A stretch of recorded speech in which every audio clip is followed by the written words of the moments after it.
If you're looking for a handheld rig for your Sony FX3, look no further. The elements of my rig will apply to other brands as well, so Canon users, stick around. I recently had the fantastic opportunity of flying out to New Mexico for a short film and used the following rig for the majority of my footage. Make sure you stick around until the end. I have a very exciting announcement, but let's get right into it.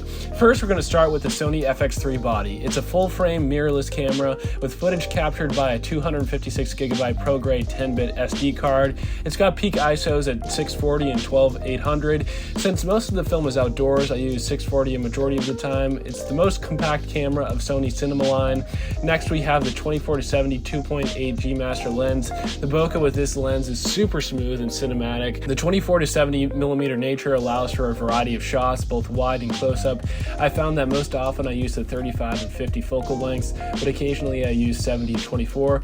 After that, we have the Mckinnon 2 to 5 stop ND filter, which was glorious for lowering the exposure to the sun while still enabling a sufficient bokeh for cinematic quality. Attached to it is the 1/8 Tiffin Black Pro Mist filter. This gives the footage a more dreamy, filmic look because the FX3 is so sharp without it. Coming in hot is the Anton Titan base.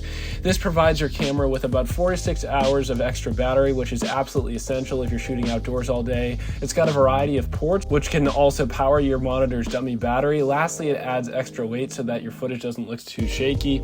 This was actually included in the Sony FX3 package. I attached a Condor Blue handle extender because the XLR handle is a bit small, but it does have many audio options. I'm not an expert, so I won't speak on that too much. It slides onto the camera's hot shoe like so.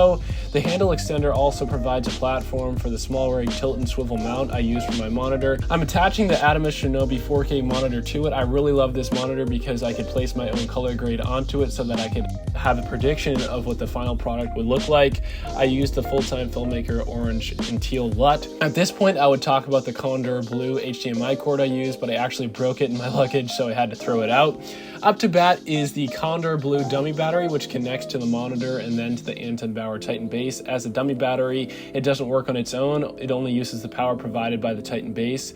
I didn't actually use this Rode Wireless Go on my short film, as I had Eric, my audio guy, handle that, but if push came to shove, I would have used it. The receiver fits well onto the edge of the Condor Blue handle extender. The transmitter would have been placed directly onto the actors. And lastly, I had my cheap white Sony headphones, but I think they were totally worth it, as the audio was actually pretty darn good if you ask me. As promised, I do have a very special announcement. I'm officially launching a short film mastery course. I'm super excited about this. You are the very first to hear about it. I was so grateful to see the reactions that you guys had in the short film we released before Christmas called A Timely Connection. And now I'm going to be giving you guys a deep dive on every technical and story-driven detail about how it was created, and it'll be available very soon. The course is available to pre-order right now for half off, only for a limited time. You'll get access to all future courses, including one I'll create for the film I mentioned earlier called Spirit.